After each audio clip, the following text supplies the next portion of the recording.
But the truth is, there are artists, without naming them, that don't, you can tell someone else wrote the song. They are performing the song, but they're not necessarily selling it because they're not really connected to the music, whether it's emotionally or lyrically or both. And so that, I think that is a perk to writing my own music, is that I mean what I'm saying, because either I've lived it or I have truly been inspired by it to write about it. I've not been told, hey, go write a song about love today.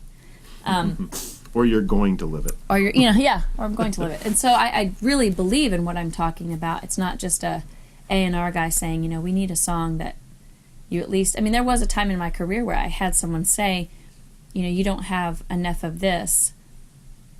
And as hard as it was, well, I shouldn't say as hard as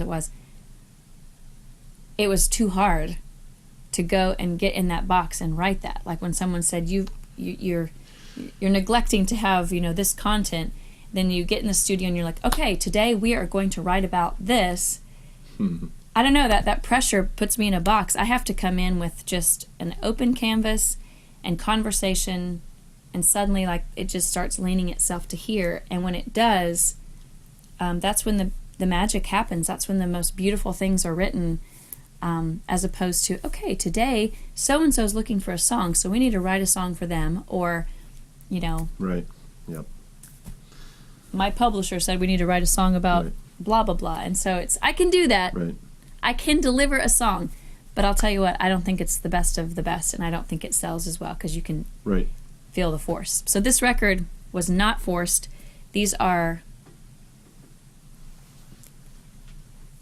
diary moments brought to life through poetry and music and art. And every story on this record is true, and every story on this record has a real place that it came from.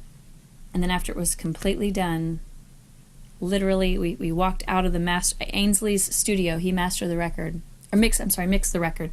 We left Ainsley's studio for mixing, and it was like, it's done. Wow, it's been a 2-year journey and it's done. And then the bottom fell out. The bottom fell out of my life about 3 weeks later. And so it was just, so for me, I don't hear this record in a spooky way. I hear it in a prophetic way. And because of that, there's a hope there that God knew, and he was present, and he stayed. And so that's